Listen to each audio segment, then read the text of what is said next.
विराध का उद्धार करके प्रभु सरभंग ऋषि के आश्रम में फिर पधारे। सरभंग ऋषि को बहुत आनंद हुआ।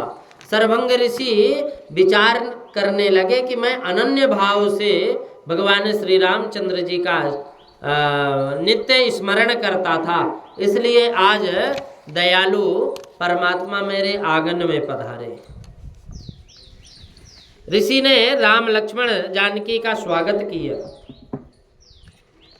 प्रभु ने प्रार्थना करते हुए कहा कि सीता अनुज समेत प्रभु ले नील जलद तनु श्याम मम ही बसहु निरंतर सगुण रूप श्री राम।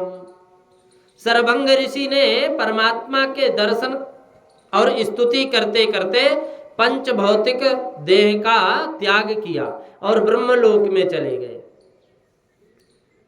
वहां से श्री राम लक्ष्मण जानकी सुतीक्षण ऋषि के आश्रम में पधारे। सुतीक्षण ऋषि ने दिव्य तपश्चर्या का आदर्श बताया।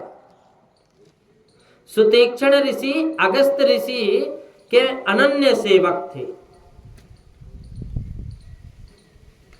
अगस्त महर्षि के अनन्य सेवक थे। शिष्य थे वो, तो श्री राम नाम का सतत जाप करते रहते थे। जिसकी बुद्धि तीक्ष्ण होती है ना, उसको भगवान दर्शन देने के लिए घर आते।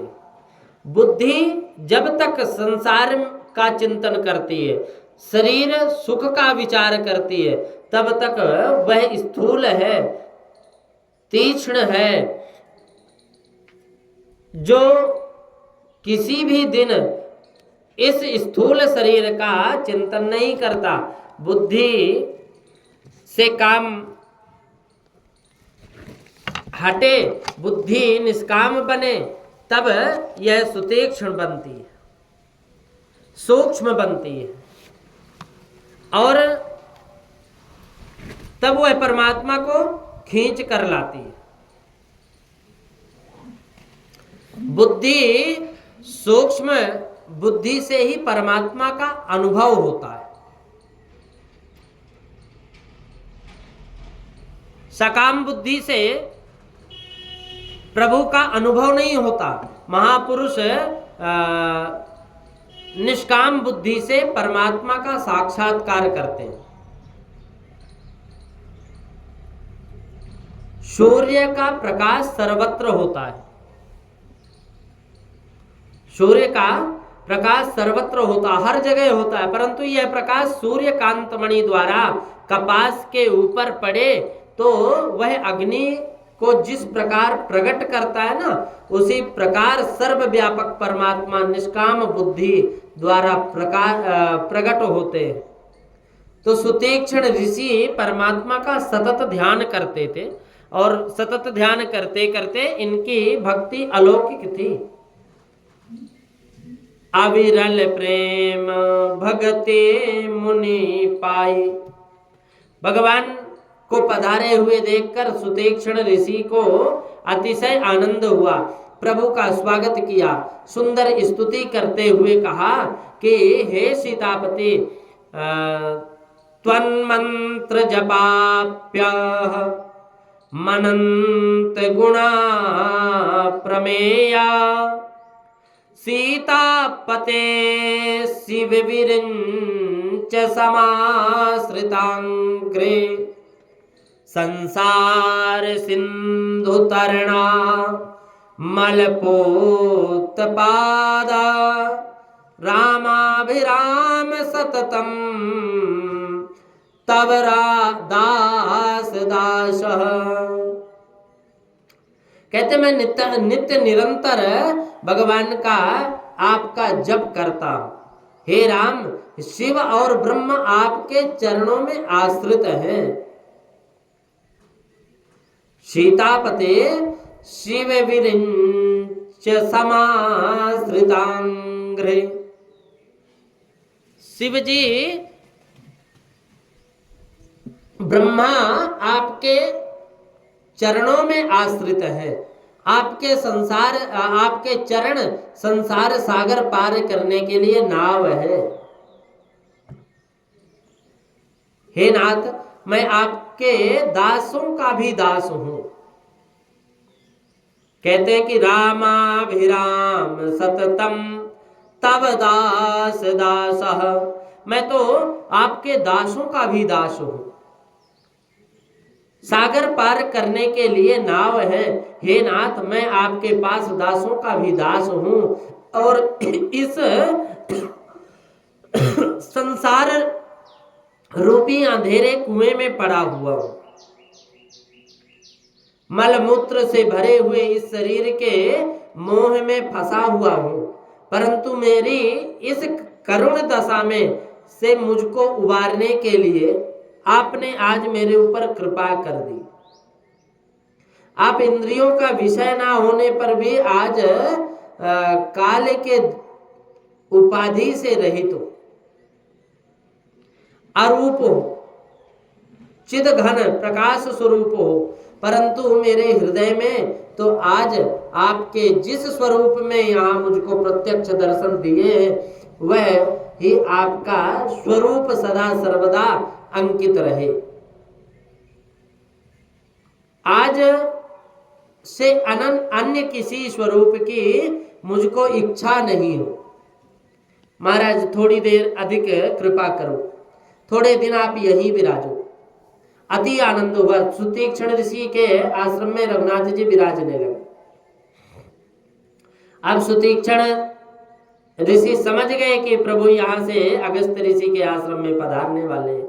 तो सुतीक्ष्ण ऋषि विचार करने लगे कि अगस्त जी मेरे गुरु हैं, मुझे उनको गुरु दक्षिणा देनी है। रामायण में रामायणों में अनेक कथा आती है। एक रामायण में कथा आती है कि सुतीक्ष्ण जी ने अगस्त ऋषि को आश्रम में रहकर वेद शास्त्र का अध्ययन किया और विद्या परिपूर्ण हुए। तो पीछे इन्होंने अगस्त ऋषि से कहा कि महाराज आप कुछ दक्षिणा मांगो। तब अगस्त ऋषि ने कहा कि बेटा, दक्षिणा लेने की इच्छा से मैंने तुझको विद्या नहीं दी। मैं तो बिना लालच के तुझे ये शिक्षा दी। मेरे आश्रम में अनेक झाड़ हैं जो उनको फल देते हैं, हम लोगों को फल देते हैं। बड़े पेड़ हैं, पास में सरिता है, वह शीतल जल देती है, निर्मल जल देती है।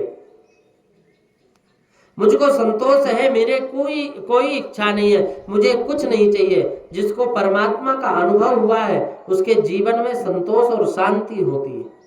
तो लक्ष्मी मिलने के बाद असंतोष नहीं होता, भले ही लाख मिले या करोड़ मिले।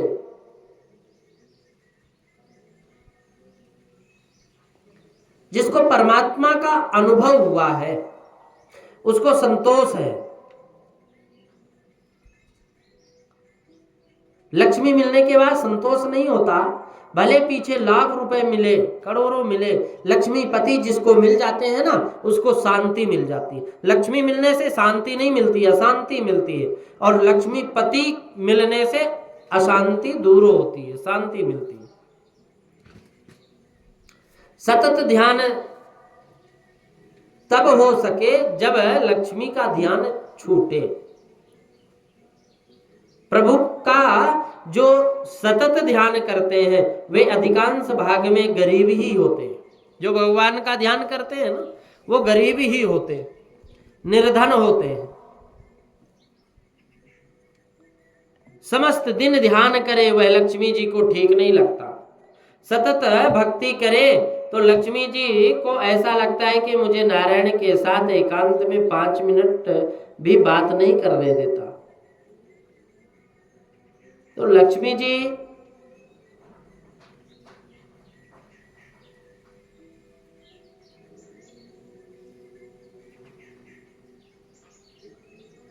जिसके पास आती है ना उसकी कामना और बढ़ती है, अशांति बढ़ जाती है।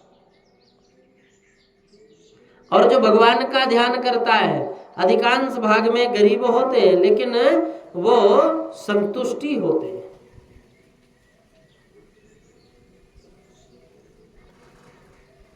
लक्ष्मी को ऐसा लगता है कि मुझे नारायण के साथ एकांत में 5 मिनट भी बैठने नहीं देते। लक्ष्मी जी नाराज होकर उसका त्याग कर देती है।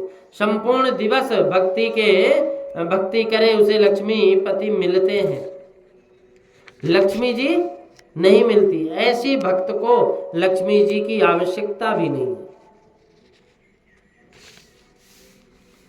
तो अगस्त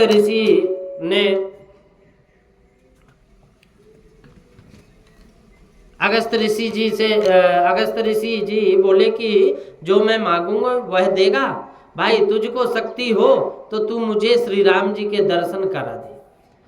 गुरु अपने शिष्य से कहते हैं कि यदि तेरे में शक्ति है तो मुझे दर्शन करा दे, राम जी का दर्शन करा देना, बस इससे आगे और कुछ नहीं चाहिए। अगस्त बोले जो मांगूंगा वह देगा, तो फिर यही दे दे, राम जी का दर्शन करा दे। मेरी इच्छा है और मेरी दक्षिणा है, तो मुझे अन्य कुछ भी मांगना नहीं है। सुतीक्षण जी विचार में पड़े, गुरु जी तो दक्षिणा में परमात्मा के दर्शन मांग रहे हैं। ये अच्छी बात है। गुरु जी तो दक्षिणा में परमात्मा के दर्शन मांग रहे हैं, ये किस प्रकार संभव है। परंतु उस दक्षिणा के लिए ना किस प्रकार की जाए, अच्छी बात है। ऐसा कहकर उस समय तो सुतीक्षण ने गुरुदेव से विदा ले ली थी। आज जब सुतीक्षण जी जान गए कि मेरे आश्रम में श्री राम जी अगस्त ऋषि के आश्रम में पधारने वाले हैं, तब उन्होंने विचार किया कि मैं साथ साथ जाऊं और गुरु जी से कहूं कि तुम्हारी दक्षिणा देने के लिए आया हूं। तो श्री राम अगस्त ऋषि को के आश्रम में तो पधारने वाले हैं ही, मुझे दक्षिणा चुकानी है, इसलिए मेरा काम भी बन जाएगा। सुतीक्षण जी ने भगवान से प्रार्थना की कि प्रभु मुझे भी साथ लेकर चलो। प्रभु ने कहा कि हम किसी को साथ नहीं लेकर जाते। सुतीक्षण जी ने कहा कि मुझे आपकी सेवा में साथ ही रहना है। राम जी तो समझते थे कि ये सेवा के लिए नहीं चल रहे, ये तो गुरु दक्षिणा चुकाने के लिए चलना चाहते हैं।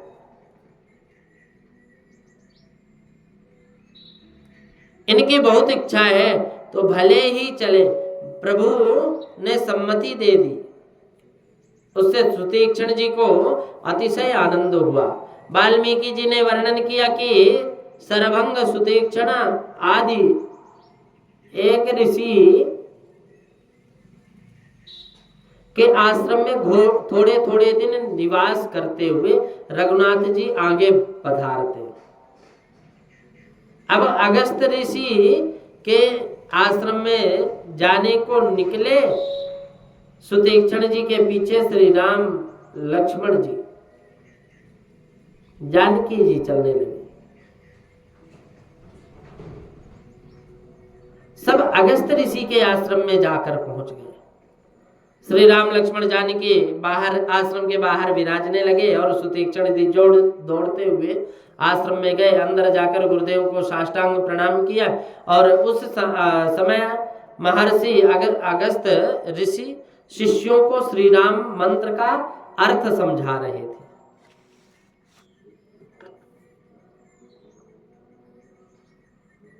राम मंत्र का अर्थ समझा रहे थे।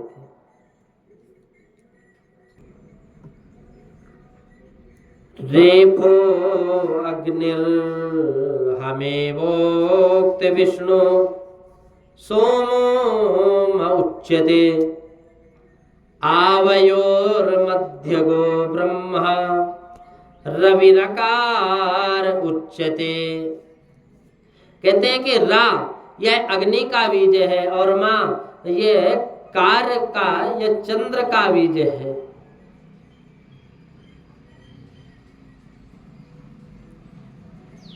जलाने का काम करती है अग्नि। इसलिए राम नाम में राग का सतत अनुसंधान करने के पाप को भस्म कर देते हैं। सूर्य नारायण अर्थात आकार बुद्धि को शुद्ध करके करते हैं तो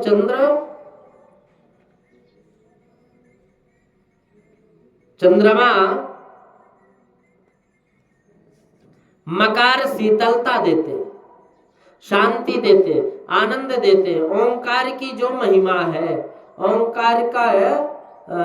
ओंकार में जो दिव्य शक्ति है,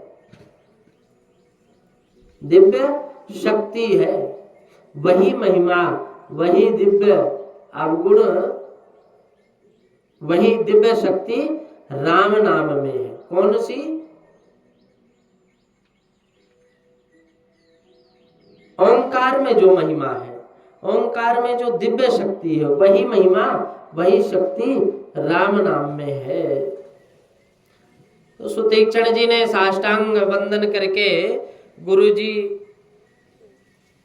बोले, गुरुजी आप जिन राम के मंत्र का अर्थ शिष्यों को समझा रहे हैं, वो आपने जो गुरु दक्षिणा मांगी थी, उन श्री राम को प्रत्यक्ष यहाँ लेकर के आया हूँ। गुरुजी आपने तो गुरु दक्षिणा में केवल राम जी के दर्शन करने को कहा था, परंतु घने वर्ष हो गए तो दक्षिणा में ब्याज भी चुकाना पड़ता है ना, चुका नहीं पाया तो ब्याज लगा, तो ब्याज के साथ ब्याज जब बढ़ गया, इसलिए आज श्री सीता माता जी को और साथ में लक्ष्मण जी को लेकर के भगवान आए हैं। राम जी के दर्शन कराता हूं, साथ में लक्ष्मण जी के भी दर्शन कराता हूं। आज आपका ऋण ब्याज से मैं मुक्त हो जाऊंगा। अगस्त जी ने जब सुना कि श्री राम लक्ष्मण जानकी पधारे हैं, तो उन्होंने अतिशय आनंद हुआ उनके मन में, और दौड़े दौड़ते दौड़ते आए। आकर के बाहर रघुनाथ जी, लक्ष्मण जी और जानकी जी ने वंदन किया, ऋषि ने आशीर्वाद दिया, सबको आश्रम लेकर गए। अगस्त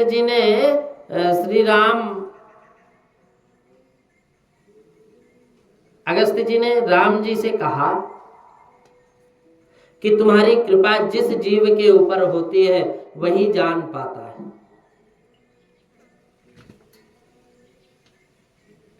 अगस्त जी ने राम जी से कहा कि तुम्हारी कृपा जिस जीव के ऊपर हो वही तुम्हारी जान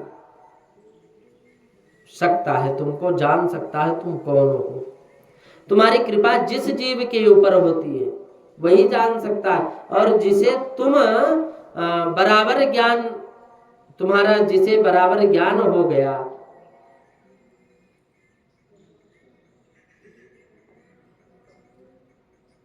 ऋषि ने खूब आशीर्वाद दिया।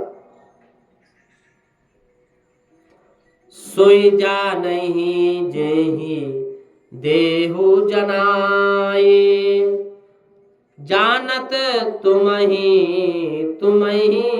होए जाए।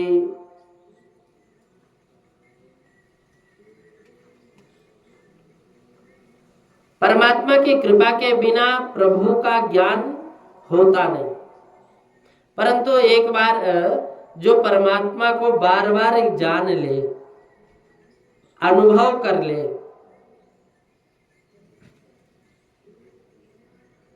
और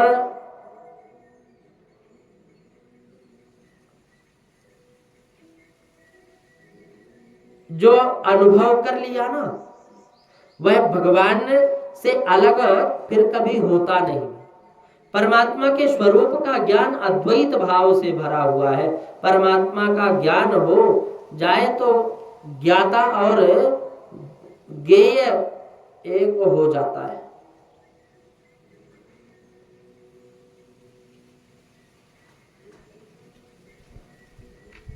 सेवा स्मरण करने से तन्मयता होती है।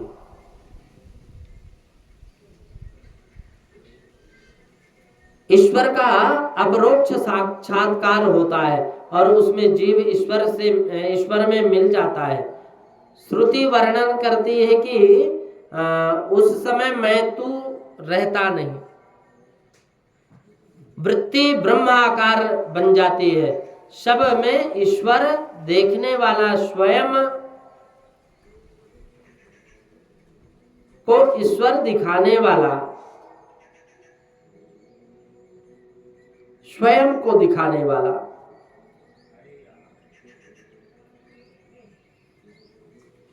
ईश्वर को देखने वाला स्वयं ही ईश्वर बन जाता है, स्वयं ईश्वर बन जाता है। ज्ञान मार्ग में भेद का निषेध है, किया गया है। ज्ञानी पुरुष को ऐसा मानते हैं, ज्ञानी पुरुष ऐसा मानते हैं कि एक ही सत्ता सर्वत्र है, एक ही सत्ता सर्वत्र है। ज्ञान में दृश्य का निषेध करना पड़ता है।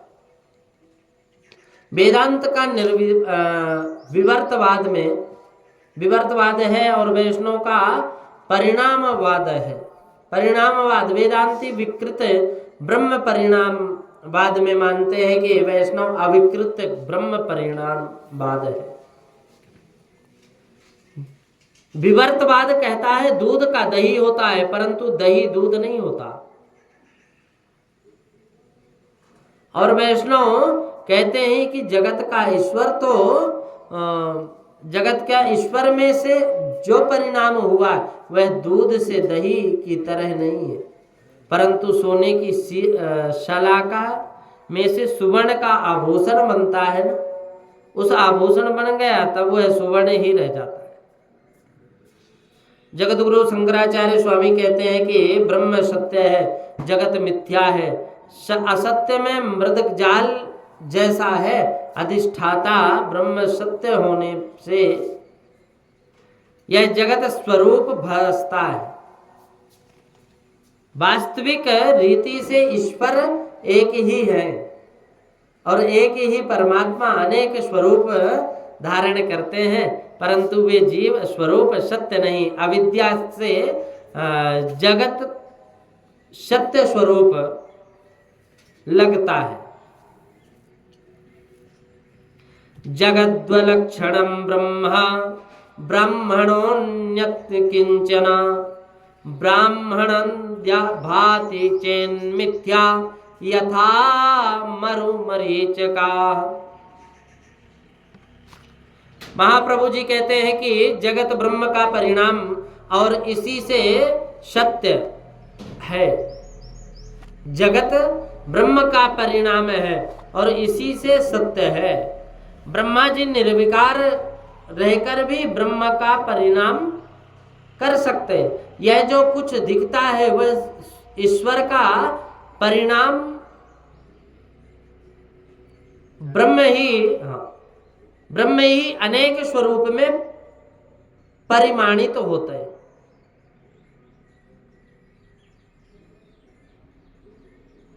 यानी परमहंस जगत को मिथ्या स्वरूप में मानते हैं। भागवत परमहंस जगत को श्री सीताराम स्वरूप में, सिया राम में सब जग जानी में देखते हैं। और ज्ञानी पुरुष जगत को मिथ्या मानकर जगत के पदार्थ के साथ प्रेम नहीं करते, केवल ईश्वर के साथ प्रेम करते। वे वैष्णव है। ज्ञानी की नजर में स्त्री पर पड़ेगी तो वह मानेगा कि यह हाड़ मांस की पुतली है, मलमूत्र से भरी हुई है, इसमें क्या ध्यान देना। परमात्मा में ध्यान देना अति उत्तम है। इसमें सार क्या है, ऐसा मानकर ज्ञानी पुरुष की दृष्टि वहां से चली जाती है। परमात्मा की कृपा हुई। अगस्त ऋषि बड़े ज्ञानी भक्त थे और भगवान राम जी वहां अस्थि का भारी समूह देखा। उनको आश्चर्य हुआ कि उन्होंने ऋषियों के साथ ऋषियों से पूछा कि ये क्या है। तब ऋषियों ने कहा कि राक्षस ऋषियों को मार डालते हैं और ये हाड़ सब ऋषियों के एकत्रित हैं जी। यह देखकर सुनकर मालिक की आंखों में अश्रुपात होना प्रारंभ हुआ। राम जी उदास हुए। फिर रामचंद्र जी ने हाथ ऊंचे करके प्रतिज्ञा करते हुए बोले कि मैं सब राक्षसों का विनाश करूंगा। इन राक्षसों ने ऋषियों को मारा है। अगस्त ऋषि ने कहा कि पास में गोदावरी के किनारे पंचवटी है, पंचवटी में आप निवास करो। जहि राघव भूभार भूतम राक्षस मंडलम। खर दूषण त्रिशिरा इत्यादि अनेक राक्षसों का भी वहां निवास है। आप इन राक्षसों का निवास करो। पंचवटी में आप निवास करो। पंचवटी में आपका अवतार, आपका कार्य सिद्ध होगा और भगवान को पंचवटी में ही फिर पर्णकुटी बना करके भगवान का स्थायी निवास वनवास काल के लिए बनाया गया।